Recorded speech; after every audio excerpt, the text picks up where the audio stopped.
pilihlah kehidupan. Saudara, berkenaan dengan topik kita kali ini, mari kita membaca Ulangan 30 ayat 11 sampai 20. Ulangan 30 ayat 11 sampai 20. Sebab perintah ini yang kusampaikan kepadamu pada hari ini tidaklah terlalu sukar bagimu dan tidak pula terlalu jauh. Tidak di langit tempatnya, sehingga engkau berkata, siapakah yang akan naik ke langit untuk mengambilnya bagi kita dan memperdengarkannya kepada kita supaya kita melakukannya. Juga tidak di seberang laut tempatnya, sehingga engkau berkata, siapakah yang akan menyeberang ke seberang laut untuk mengambilnya bagi kita dan memperdengarkannya kepada kita supaya kita melakukannya. Tetapi firman ini sangat dekat kepadamu, yakni di dalam mulutmu dan di dalam hatimu untuk dilakukan. Ingatlah, aku menghadapkan kepadamu pada hari ini kehidupan dan keberuntungan, kematian dan kecelakaan. Karena pada hari ini aku memerintahkan kepadamu untuk mengasihi Tuhan Allahmu dengan hidup menurut jalan yang ditunjukkannya dan berpegang pada perintah, ketetapan dan peraturannya, supaya engkau hidup dan bertambah banyak dan diberkati oleh Tuhan Allahmu di negeri kemana engkau masuk untuk mendudukinya. Tetapi jika hatimu berpaling dan engkau tidak mau mendengar, bahkan engkau mau disesatkan untuk sujud menyembah kepada ilah lain dan beribadah kepadanya, maka aku memberitahukan kepadamu pada hari ini bahwa pastilah kamu akan binasa. Tidak akan lanjut umurmu di tanah kemana engkau pergi, menyeberangi sungai Yordan untuk mendudukinya. Aku memanggil langit dan bumi menjadi saksi terhadap kamu pada hari ini. Kepadamu ku perhadapkan kehidupan dan kematian, berkat dan kutuk.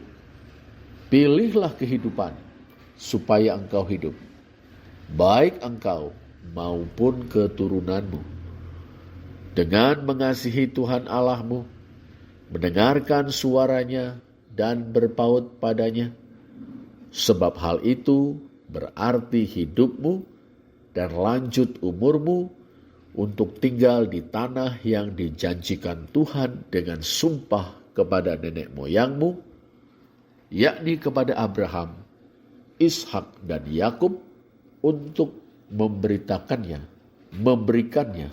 kepada mereka. Demikian kita membaca Ulangan 30 ayat 11 sampai 20. Sekarang cobalah menggarisbawahi kata-kata yang kita jadikan tema atau topik perbincangan kita. Pilihlah kehidupan. Sudah? Baik. Nah, apa yang terlintas di benak saudara manakala membaca judul, tajuk artikel ini, dan menemukan kata-kata tersebut dalam Ulangan 30 ayat 19. Pilihlah kehidupan. Merasa janggal? Ada yang agak bahkan sangat aneh? Rasanya begitu. Simak saja. Pilihlah kehidupan. Di satu sisi, itu menyiratkan pemilihan atau tindakan memilih. Berarti bebas meski tidak selalu langsung, umum, dan rahasia. Ada pertautan erat antara tindakan memilih dan kebebasan. Kita memilih dalam kebebasan dan kita bebas memilih. Tapi di sisi lain, kok pilihannya sudah ditentukan? Kehidupan. Lalu tindakan memilihnya pun dikemas dalam bentuk perintah, seruan. Pilihlah. Segera saja kita yang sedang gandrung-gandrungnya dengan kebebasan merasa tersinggung atau setidaknya menggumam dalam hati. Apa-apaan sih? Katanya kebebasan kok masih diarahkan pakai kata kerja perintah lagi. Lengkap dengan tanda serunya segala. Wah, itu kan sama saja kebebasan yang bertanggung jawab di zaman silam, yang sebetulnya bukan kebebasan yang sejati. Yang namanya kebebasan, ya kita memilih seturut dengan nurani kita dong. Baik, taruhlah seruan itu bernada otoritarian. Boleh memilih, tapi pilihannya sudah ditentukan. Tetapi tunggu dulu, sebelum kita membuat keputusan final terhadap tema ini dan menindaklanjutinya dalam kehidupan kita. Bagaimana kalau kita memperbincangkannya terlebih dulu? Mari kita mulai perbincangan ini dengan sebuah cerita. Bukan dongeng tentunya, tapi sesuatu atau sebutlah rentetan peristiwa sejarah yang dituturkan kembali dari sudut pandang iman. Dengan perkataan lain, betul-betul terjadi dan dituturkan dalam semangat iman. Sementara saya bercerita, saya mempersilakan saudara membuka-buka Alkitab saudara. Alat tulis dan buku catatan perlu juga. Teks dasarnya adalah 2 Raja-Raja 22 ayat 1 sampai 23 ayat 30. Bersiaplah juga untuk melacak data di ayat-ayat lain. Begini ceritanya.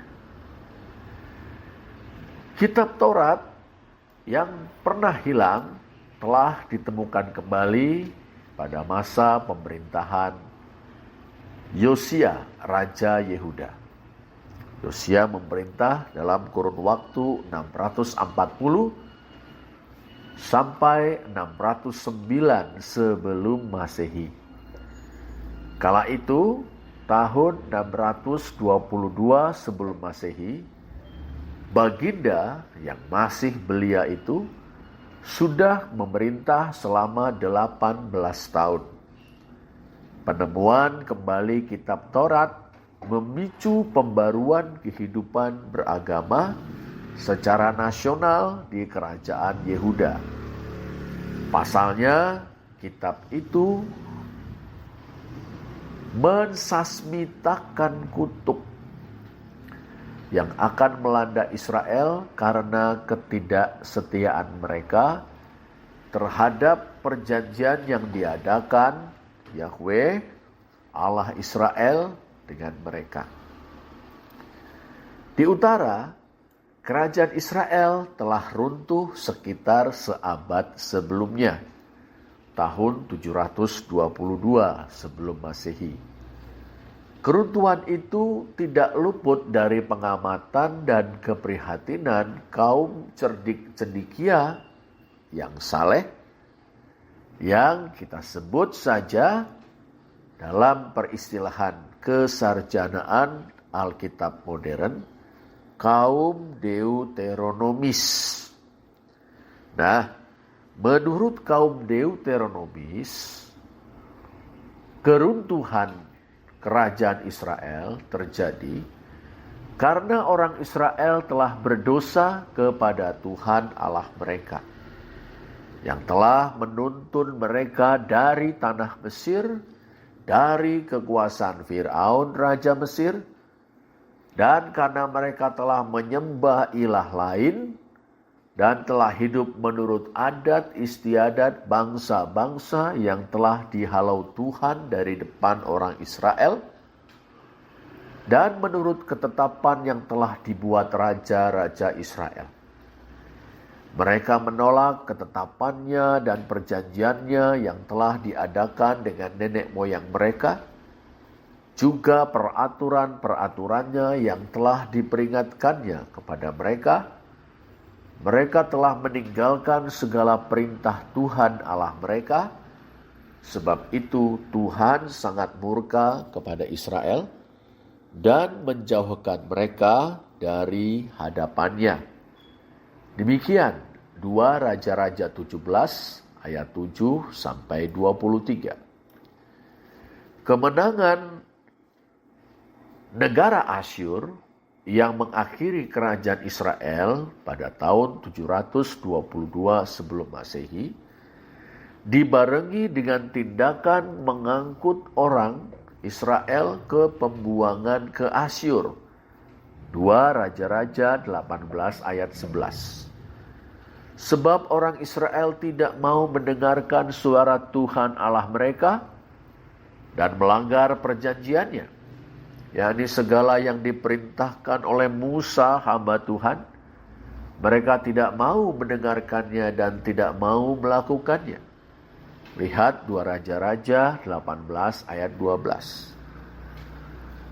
Nah, kaum saleh yang berintikan para sarjana dan orang-orang berjiwa nabi di utara atau di Israel, yang kita sebut tadi sebagai kaum Deuteronomis itu, menyaksikan sendiri keruntuhan negara Israel. Mereka kemudian menyingkir ke selatan dan melanjutkan karya kesarjanaan dan kenabian di kerajaan atau negara Yehuda yang kala itu masih berusaha bertahan dengan susah payah. Menyadari diri sebagai ahli-ahli waris tradisi Musa yang lestari di Sikhem. Kota Sikhem termasuk wilayah utara alias kerajaan Israel.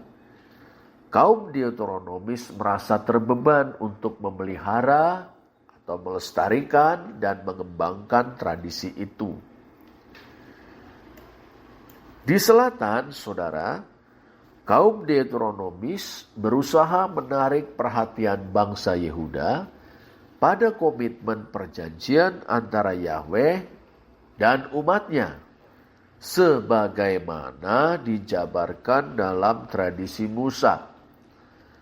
Dengan begitu mereka mengajak Yehuda untuk menghindari kutuk yang telah menimpa Israel karena pengingkaran mereka terhadap perjanjian Yahweh. Nah, mereka menjabarkan dan membahasakan kembali tradisi Musa dalam sebuah dokumen yang kemudian disebut sebagai kitab Taurat dalam 2 Raja-Raja 22 ayat 8. Dokumen itu merupakan dasar dari kitab Ulangan yang kita miliki sekarang. Dalam bentuknya yang sekarang, dokumen itu membentang dari pasal 12 sampai 26 kitab Ulangan.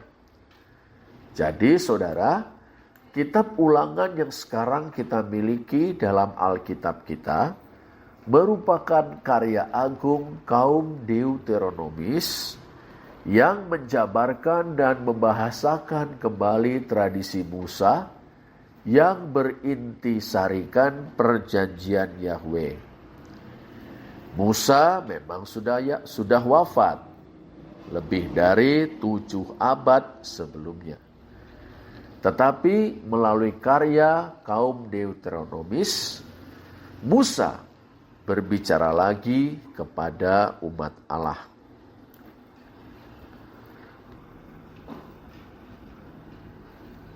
Entah karena kelalaian para imam, entah pula karena keadaan gawat darurat akibat kebengisan Raja Manasye dan Raja Amon, kakek dan ayah Yosia, dokumen yang mendasari kitab Ulangan yang sekarang itu, dokumen itu hilang. Seabad kemudian, yakni pada tahun 621 sebelum Masehi, dokumen itu baru ditemukan kembali pada saat bait suci di Yerusalem diperbaiki. Raja Yosia yang segera menyadari keseriusan perjanjian antara Yahweh dan Israel, demikian pula aturan dan sanksi-sanksinya, kemudian menjadikan kitab Ulangan itu sebagai dasar pembaruan keagamaan Yehuda. Sementara itu, pengaruh kaum Deuteronomis rupanya sudah mulai berlangsung sejak zaman pemerintahan Hizkia, mbah buyut Raja Yosia. Tak heran bila pembaruan Yosia yang bersemangat deuteronomistis itu mendapat dukungan luas dari para nabi dan imam yang telah lama menyambut keprihatinan dan cita-cita luhur kaum Deuteronomis. Selaras dengan keprihatinan dan cita-cita Deuteronomistis itu, Yosia ingin menghindarkan Yehuda dari murka ilahi seperti yang sudah melanda Israel. Yosia juga menginginkan bangsa Yehuda diberkati sebagai umat Yahweh, sebagai umat Allah Israel. Karena itu, pembaruan perjanjian dan pentahiran tanah perjanjian yang tinggal separuh itu, menurut asas-asas Deuteronomis, tidak bisa ditawar-tawar lagi. Nah saudara, itulah latar belakang sejarahnya. Agaknya kita mulai memaklumi mengapa pilihlah kehidupan. Ini menyangkut hidup mati sebuah bangsa, bukan? Supaya makin jelas, sekarang mari kita menelaah sejenak konteks sastranya. Bacalah Ulangan 30 ayat 11-20 ini beberapa kali dengan teliti. Lalu kita akan bergerak menelaah konteks sastranya. Manfaatkan alat tulis saudara untuk menandai bagian-bagian Alkitab yang dirujuk. Buat jugalah catatan-catatan bila mana diperlukan. Mari kita bandingkan inti atau dokumen dasar dari kitab Ulangan, yaitu Ulangan 12-26, dengan kitab perjanjian yang ada dalam Keluaran 20-23. Inti kitab Ulangan dapat dilihat sebagai penjabaran dari kitab hukum yang lebih tua itu, yaitu kitab perjanjian. Kita sebut saja inti kitab Ulangan sebagai hukum ulangan. Diawali dengan khotbah pengantar pasal 1-11 dan diikuti dengan pengumuman mengenai berkat dan kutuk berkenaan dengan kesetiaan dan penyimpangan terhadap perjanjian pasal 27 dan 28. Dan khotbah penutup pasal 29 dan 30. Hukum ulangan bertutur tentang cara hidup yang harus dihidupi oleh umat Allah di tanah perjanjian. Cara hidup tersebut menjabarkan status Israel sebagai bangsa yang dipilih menjadi sekutu Yahweh. Terhisap dalam relasi perjanjian dengan Yahweh, bangsa Israel dipanggil untuk setia kepada Yahweh, dan kesetiaan itu diwujudkan dalam cara-cara hidup yang seturut dengan hukum ulangan. Kesetiaan kepada Yahweh akan mendatangkan berkat. Sebaliknya, ketidaksetiaan akan mendatangkan kutuk. Terdapat pula sinyalemen mengenai pemulihan yang akan dialami setelah deraan kutuk melanda bangsa yang telah menyimpang dari cara hidup perjanjian. Ulangan 30 ayat 1-10 yang menunjukkan kemurahan Yahweh. Musa yang diyakini oleh kaum Deuteronomis sebagai penutur hukum mengakhiri uraian panjangnya dengan menegaskan kegamblangan aturan main perjanjian itu. Perhatikan Ulangan 30 ayat 11-14 bacaan kita. Ia memperhadapkan jalan kehidupan dan jalan kematian kepada Israel, sembari mendorong bangsa itu untuk memilih jalan kehidupan dan memperingatkan mereka dengan tegas akan kengerian jalan maut atau jalan kematian. Perhatikan Ulangan 30 ayat 15-18. Lantas ia memanggil langit dan bumi sebagai saksi bahwa dirinya, Musa, telah berusaha mengarahkan Israel pada sikap memilih kehidupan melalui keberpautan sepenuh hati kepada Yahweh dan hidup seturut dengan firman-Nya. Perhatikan Ulangan 30 ayat 19 dan 20. Nah, saudara, itulah konteks sastranya. Saudara, saya yakin kita semakin memahami bahwa pilihlah kehidupan merupakan sesuatu yang sangat urgen atau mendesak. Pertama-tama bagi bangsa Yehuda, tapi juga bagi kita yang hidup di sini dan kini. Namun izinkanlah kiranya saya menyelesaikan tugas saya dengan mengajak saudara menggali teks yang memuat ajakan atau seruan bahkan perintah pilihlah kehidupan itu. Tetap biarkan Alkitab saudara terbuka, simak dengan teliti, pikirkan, renungkan, dan catatlah unit makna demi unit makna. Sebab perintah ini yang kusampaikan kepadamu pada hari ini tidaklah terlalu sukar bagimu, tidak pula terlalu jauh. Tidak di langit tempatnya, sehingga engkau berkata, siapakah yang akan naik ke langit untuk mengambilnya bagi kita dan memperdengarkannya kepada kita, supaya kita melakukannya. Juga tidak di seberang laut tempatnya, sehingga engkau berkata, siapakah yang akan menyeberang ke seberang laut untuk mengambilnya bagi kita dan memperdengarkannya kepada kita, supaya kita melakukannya. Tetapi firman ini sangat dekat kepadamu, yakni di dalam mulutmu dan di dalam hatimu untuk dilakukan.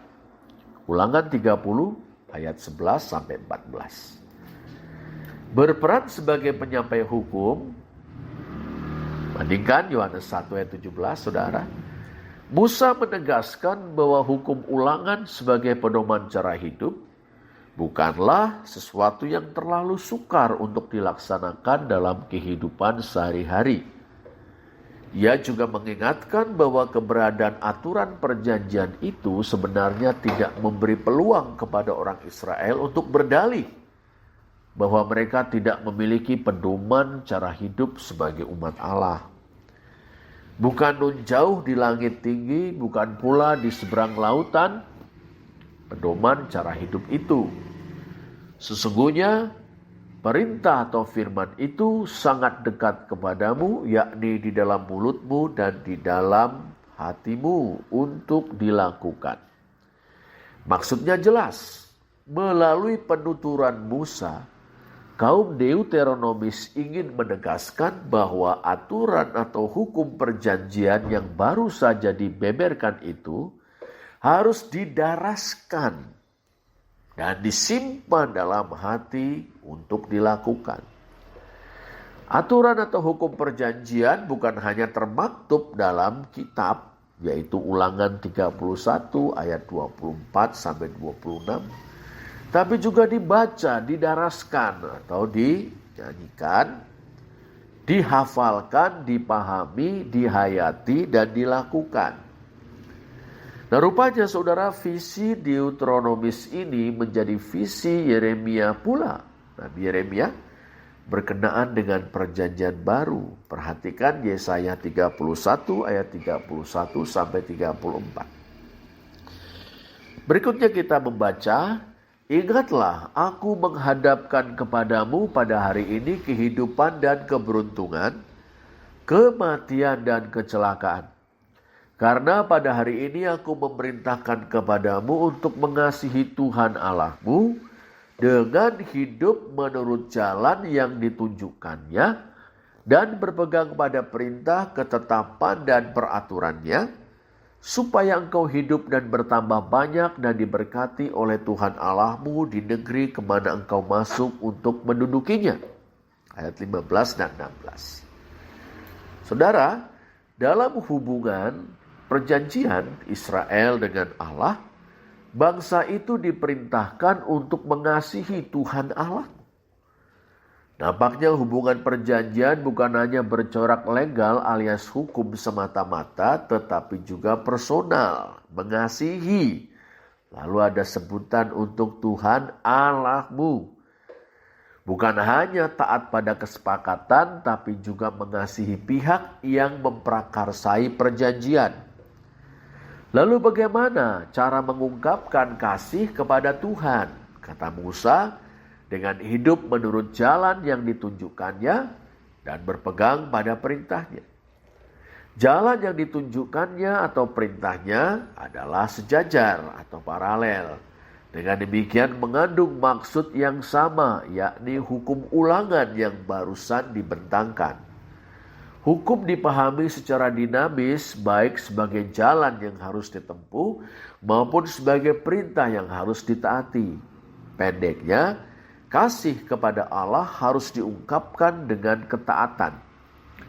Yang diminta adalah ketaatan yang berakar dalam kasih, bukan sekedar ketaatan semata-mata. Mengasihi Allah sebagaimana terungkap dalam ketaatan akan firman-Nya akan mendatangkan berkat, supaya engkau hidup dan bertambah banyak dan diberkati oleh Tuhan Allahmu di negeri kemana engkau masuk untuk mendudukinya. Kembali pada konteks perjanjian, saudara, ketaatan terhadap aturan perjanjian atau hukum perjanjian mendatangkan berkat perjanjian pula. Allah berjanji akan mengerjakan bagiannya dalam perjanjian itu. Berikutnya, tetapi jika hatimu berpaling dan engkau tidak mau mendengar, bahkan engkau mau disesatkan untuk sujud menyembah kepada ilah lain dan beribadah kepadanya, maka aku memberitahukan kepadamu pada hari ini bahwa pastilah kamu akan binasa. Tidak akan lanjut umurmu di tanah kemana engkau pergi menyeberangi sungai Yordan untuk mendudukinya. Ulangan 30 ayat 17 dan 18. Saudara, dalam hubungan perjanjian, terdapat pula kemungkinan untuk mengingkari perjanjian. Melalui Musa, kaum Deuteronomis mengingatkan Israel, tetapi jika hatimu berpaling dan engkau tidak mau mendengar, bahkan engkau mau disesatkan untuk sujud menyembah kepada ilah lain dan beribadah kepadanya, bertentangan secara tajam dengan kasih yang terungkap dalam ketaatan. Pengingkaran terhadap perjanjian terdiri dari hati yang berpaling atau berubah setia, ketidaksediaan menaruh perhatian pada hukum ulangan, secara ironis memberi diri untuk disesatkan, dan bersembah sujud kepada ilah lain. Itulah pengkhianatan yang terungkap secara nyata dalam penolakan terhadap firman Allah. Berkenaan dengan aturan dan sanksi perjanjian, pengingkaran atau pengkhianatan terhadap perjanjian itu akan mendatangkan kebinasaan. Tidak akan lanjut umurmu di tanah kemana engkau pergi, menyeberangi sungai Yordan untuk mendudukinya. Tanah perjanjian, saudara, adalah tempat persekutuan Allah dengan Israel umatnya. Di dalamnya Israel memuliakan Allah melalui kasih yang berbuahkan ketaatan. Di dalamnya Israel menikmati Allah melalui berkat-berkat-Nya. Orang Israel akan menikmati Allah di tanah perjanjian apabila mereka memuliakan Allah, yakni mengasihi dan menaatinya. Dalam konteks inilah Israel menikmati susu dan madu tanah perjanjian. Tetapi apabila orang Israel mengingkari perjanjian, mereka tidak mungkin menikmati Allah. Dan dengan demikian mereka urung, gagal menikmati kemakmuran tanah perjanjian. Berikutnya, aku memanggil langit dan bumi menjadi saksi terhadap kamu pada hari ini. Kepadamu kuperhadapkan kehidupan dan kematian, berkat dan kutuk. Pilihlah kehidupan supaya engkau hidup, baik engkau maupun keturunanmu, dengan mengasihi Tuhan Allahmu, mendengarkan suaranya dan berpaut padanya. Sebab hal itu berarti hidupmu dan lanjut umurmu untuk tinggal di tanah yang dijanjikan Tuhan dengan bersumpah kepada nenek moyangmu, yakni kepada Abraham, Ishak dan Yakub, untuk memberikannya kepada mereka. Ulangan 30 ayat 19 dan 20. Saudara, dalam ayat 15 dan 16 barusan, Musa memperhadapkan bangsa Israel pada kehidupan dan keberuntungan dan kematian dan kecelakaan. Senada dengan itu di ayat 19 dan 20, Musa memperhadapkan bangsa itu pada kehidupan dan kematian, berkat dan kutuk. Seakan Musa mengajukan pilihan-pilihan kepada mereka. Tetapi terlihat jelas pula bahwa ia ingin agar bangsanya tidak memilih kematian dan kutuk. Ia ingin bangsa Israel memilih kehidupan dan berkat. Oleh karena itu Musa mengakhiri pidato pamungkasnya dengan ajakan atau seruan, bahkan perintah, pilihlah kehidupan. Bagaimana, saudara? Ternyata pilihlah kehidupan bukanlah suatu karikatur dari kebebasan yang ditelikung. Bukan juga sebentuk otoritarianisme yang dipermanis dengan kembang gula kata-kata. Itu bukan soal kebebasan yang bertanggung jawab, tapi suatu ajakan, seruan, atau bahkan perintah yang berakar dalam kesadaran yang sangat mendalam akan jati diri umat yang berhadap-hadapan langsung dengan Allah. Sementara itu keadaan sudah semakin gawat. Kalau bagi Musa, Israel akan segera memasuki tanah perjanjian melalui revolusi, perang-perang pendudukan tanah Kanaan, maka bagi kaum Deuteronomis, Israel diambang keruntuhan di tanah perjanjian. Tanpa berkomitmen serius pada perjanjian, Israel tidak akan dapat bertahan di hadapan bangsa-bangsa Kanaan yang teknologi perang dan kekuatan militernya lebih unggul daripada para pengembara gurun pasir ex-budak-budak Mesir itu. Demikian juga, akibat melenceng dari komitmen dan enggan kembali, kerajaan utara sudah tinggal nama, sedangkan kerajaan selatan sedang bergerak ke arah yang sama. Maka pilihlah kehidupan adalah panggilan rahmat. Saudara-saudara pencinta Alkitab, pidato pungkasan Musa yang secara tegas mendesak bangsa Israel untuk mengambil sikap yang jelas sekaligus tepat terhadap Yahweh dan perjanjiannya, tercermin pula dalam kemendesakan langkah-langkah yang diambil Raja Yosia dan para pendukungnya demi pemulihan Israel, yang waktu itu secara politis tinggal kerajaan Yehuda saja. Pokok pikirannya jelas, umat perjanjian harus hidup secara perjanjian. Penyelewengan alias pengingkaran yang selama ini terjadi, bahkan berlangsung berlarut-larut, harus disikapi secara tegas dan radikal.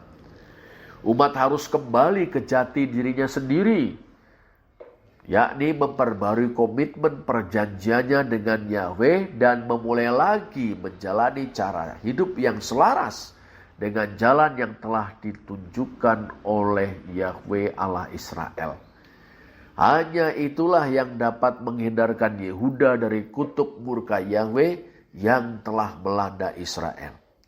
Itu saja pula lah yang dapat mendatangkan perkenan dan berkat Yahweh atas Yehuda yang dalam perspektif religius berada di ambang kehancuran yang sama mengerikannya dengan Israel. Saudara, gereja mengenal perjanjian anugerah di dalam Yesus Kristus yang dimeteraikan dengan darahnya yang tertumpah bagi keampunan dosa banyak orang. Matius 26 ayat 28. Sesungguhnya perjanjian Sinai yang coba dibela mati-matian oleh kaum Deuteronomis itu secara hakiki sama dengan perjanjian anugerah yang kita kenal. Bahkan keduanya sebenarnya adalah perjanjian anugerah. Artinya Allah mengadakan perjanjian itu dengan umat tebusannya. Oleh anugerahnya semata Allah telah menebus Israel dari perbudakan di Mesir. Kemudian Ia mengikat perjanjian dengan mereka. Baik kitab perjanjian Keluaran 20-23 maupun hukum ulangan 12-26 hendaknya dilihat sebagai pedoman hidup umat perjanjian. Umat yang telah ditebus oleh Yahweh dan diangkat menjadi umatnya. Demikian jugalah halnya dengan gereja, saudara. Oleh anugerahnya semata Allah telah menebusnya dalam Yesus Kristus dan mengaruniakan roh dan firman-Nya. Firman, yakni ajaran para nabi di perjanjian lama dan para rasul di perjanjian baru adalah pedoman untuk hidup sebagai umat perjanjian bagi gereja. Sedangkan Roh Allah adalah pembimbing dan penolong agar gereja semakin memahami, menghayati, dan menghidupi firman Tuhan. Nah, apakah artinya pilihlah kehidupan bagi gereja dan orang Kristen di sini dan kini? Sebelum dijawab, mari kita renungkan kembali jati diri kita. Resapi pulalah keberadaan kita saat ini. Jangan pula lupakan bangsa ini, bangsa kita sendiri, bangsa Indonesia. Jangan lalaikan negeri ini, negeri kita sendiri, negeri Indonesia. Tanyakan apa yang harus kita lakukan bagi bangsa dan negeri ini. Sudah? Baik. Mari kita menjawab apa artinya kita memiliki kehidupan di sini dan kini.